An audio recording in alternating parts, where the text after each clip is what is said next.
Greetings everyone! Today we're diving back into the old continuity with Sonic the Hedgehog issue 55, which debuted a character called Monkey Kong. Now I'm going to go ahead and say that for the next series of old Sonic comic reviews, I'm going to be building up to the very long Iron Dominion arc, but that's ways off. All you need to know going into this issue is that this takes place during the period between Robotnik's erasure from existence in issue 50 and Eggman's takeover in issue 75. Snively's in jail, but still has remote access to some egg robos, and the wizard Ixis Naugus is on the loose. We start with Sonic, Sally, and Antoine on their way to investigate the egg robos, and Antoine falls way behind. Sally calls Sonic out on this, but Sonic says he loves the adventure of going head-on into danger. Sonic changes his attitude when he and Sally stumble upon a group of egg robos with a large drilling machine. Antoine loudly catches up to the two, but thankfully the egg robos don't notice them. While Sonic and Antoine decide on their next move, Sally picks up a nearby energy point separate from the one near the egg robos. This leads her to a metal crypt. She opens it to find someone inside. At first, Sally thinks it's a person, but this person says he's a Robotnik creation from 10 years ago. The self-proclaimed most powerful cyborg on the planet, Monkey Kong. Briefly back to Sonic and Antoine, Sonic sees cowardice in Antoine. However, Antoine points out that he's considering options before engaging the egg robos. And you know, Sonic, I'm kinda with Antoine on this one. Sure, you have speed, but the enemy currently has numbers on their side. The two eventually discover that Sally's missing. Inside the Devil's Gulag, Snively monitors the egg robo's progress through his fingernails. We learn that Snively ordered them to find Ixis Naugus' power signature. Instead, they find a power ring. The ring moves from the ground and straight for Monkey Kong. For some reason, the ring changes shape to be more crown-like when placed on Monkey Kong's head. It doesn't bother me considering power rings can grant wishes in this continuity, and no, I will never let that go. Thanks to the energy from the ring, Monkey Kong forms a Nimbus Cloud for him to ride on and attacks the egg robos, destroying the drilling machine in the process. Snively, not pleased with these events, sends a second squad of egg robos to engage them. Sally explains to Sonic and Antoine that Monkey Kong's a Robotnik creation, and that's all Sonic needs to hear before spin-dashing the cyborg. Sally tells Sonic to cut it out, that Monkey Kong's on their side. Monkey Kong, with his bizarre face, notices Sally's beauty and kidnaps her. Well, after 10 or so years locked up, the guy needs some companionship, if you know what I mean. Though, why didn't he notice her when she first opened his crypt is beyond me. Plus, Sally's around 15 and we don't even know how old this guy is, so yeah. Anyway, Sonic and Antoine give chase and get ambushed by the egg robos. As they fight off the machines, Sonic and Antoine are once again arguing about their specific combat mindsets, until Antoine calls Sonic out on not working with others. The egg robos corner the two next to a cliff, and that's a lame pun, Sonic. Meanwhile, Sally calls out Monkey Kong for kidnapping her, and says if he wasn't concerned for satisfying his ego, he could have been a true hero. Back to Sonic and Antoine. The Hedgehog shows he can cooperate with others by using Antoine's sword to weaken the ground enough for a couple of egg robos to fall down the cliff. Good job, Sonic. 2 down, about a dozen to go. Luckily for the two, a Deus Ex Monkey Kong arrives and destroys most of them with lightning, leaving the leftovers for Sonic. And thus, all of Snively's egg robos are destroyed. So yeah, Sonic and Monkey Kong make peace, with Sally pointing out that both behave similarly, and the story ends with Monkey Kong flying off to enjoy his long-awaited freedom. Our second story begins with an angry mob cornering a terrified roboticized Mobian, or Robian as the story dubs them. To get you guys up to speed, the same event that caused Robotnik to no longer exist caused the Robians to regain their free will, at least within Robotropolis. Anyway, the reason for this mob is because she was caught sneaking around in one of Robotnik's old laboratories. Suddenly, the mob is blinded by flashbangs, courtesy of Uncle Chuck.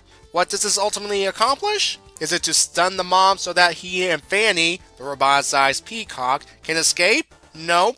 Does this calm down the mob? From what I can tell, not really. It might have just made them angrier.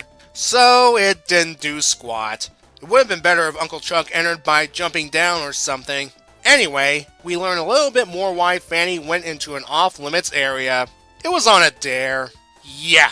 To settle the matter, they're going to pay a visit to Sally. Remember, she is a princess after all. After waiting a bit in the throne room, aka Robotnik's former command center, though it could have once been the throne room, good old Jeffrey Skunk Boy shows up. After Uncle Chuck explains the situation, Jeffrey points out that Sally's currently on a mission, which is this issue's main story. They were going to postpone the issue until the king makes his appearance. This was back when he was mostly covered in crystal due to him being trapped in another dimension for years. He's overheard the conversation and has come to a decision. All Robians are to be dismantled immediately, starting with Fanny. Uncle Chuck says it's unfair. The king responds that Uncle Chuck gave Robotnik the means to roboticize everyone. Well, to defend Uncle Chuck here, it was technically stolen and it was originally supposed to be used for medical purposes. Skunk Boy calls the king out for this action and gets hit for his trouble. As much as I like to see this guy get smacked around, he's not that bad here. Our heroes return from the first story to see the king rabble like a madman before passing out. The story ends with Knuckles contacting the Freedom Fighters and asking for help. Jeez, comic, pile on the problems, why don't ya? The main story has the tone of your typical Sonic SatAM episode. Sonic and a small group go on a mission, get caught up in the story's threat, sometimes there's a guest character, and then there's the bickering between Sonic and Antoine. As I said in the summary, Antoine did have a point about Sonic jumping straight into combat and not cooperating with others, and so on and so forth. Sure, Sonic appears to have learned his lesson near the end of the story, but will it stick? It depends on the writer. On the other hand, and this is me going on faulty memory, didn't Sonic cooperate with people numerous times before this issue, and Antoine could be giving Sonic a reminder about the value of teamwork? So we have our new character, Monkey Kong, a cyborg made by Dr. Robotnik and locked away for 10 years. There's a reason for this. I didn't show it in the summary, but there is a page of exposition text before the first story explaining that Robotnik experimented with cybernetic technology, and he could not keep his creations under control. And he probably sealed Monkey Kong away for the hopes that he might one day control him, though that last part's speculation. It does make sense for Robotnik to experiment with enslaving people via cybernetics because he's a sick, power-hungry individual. But when experimenting with something, they tend to fail. However, Uncle Chuck's robotization technology gave Robotnik the means to take over the world. Cybernetic egg soldiers would start appearing in the old continuity's Twilight days under Eggman using simpler methods and certain blackmail techniques. But that's a story for another time. Back to Monkey Kong. As a character, well, he's arrogant, loud, has a thing for Sally, and pretty powerful once he got his hands on a power ring. Sounds like someone we know, doesn't it? And Sally does point this out. Heck, it's probably thanks to years of interacting with Sonic that Sally was able to convince Monkey Kong to help them. Monkey Kong's appearance, especially with the staff and the cloud, might remind some people of a certain other character. Monkey Kong is based off the character Sun Wukong from the classic Chinese novel Journey to the West. That character, of course, inspired the creation of other characters, including one from a famous franchise, Buster Rod G from Megaman, The Wily Wars. Other than that, Monkey Kong is just an overly powerful cybernetic simian with Sonic's attitude problems. Not to mention, he constantly refers to himself in the third person. Thankfully, we'll see this guy develop further down the line. The story's written by Frank Strom, not Storm, Strom. He's only written a few stories throughout the series, and all of them are Monkey Kong related. He also did the art, and it's average. At least it's not Ron Lim. The story gets a score of 6. It's pretty average, and Monkey Kong, well, I've already said my piece about the guy. The second story, The Rise of the Robians, worked as a setup piece. This rising conflict between the Mobians and the Robians will be a plot point for Sonic Super Special number 4, titled Return of the King. No, seriously.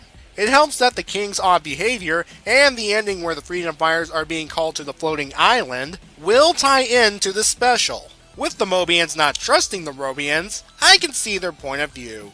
They caught one snooping around in an old Robotnik lab. From the angry mom's point of view, Fanny could have been a Robotnik sleeper agent and could have caused damage to the civilians. And as far as Uncle Chuck is concerned, Fanny is a good person, or robot.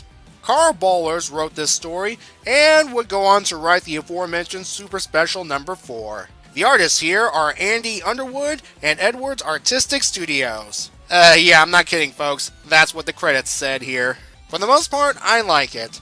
It's a little cartoonish, but that's what this series is. A cartoon. This story also gets a 6 because it's obviously set up, but the possible conflict and art do help it a bit. Next time, if you're watching this in issue order, it'll be Sonic issue 56. But if you're following the early Iron Dominion plot threads, we'll see each other again at issue 60, as we will be introduced to the main villains of that saga. So until then, have a good day, and be safe.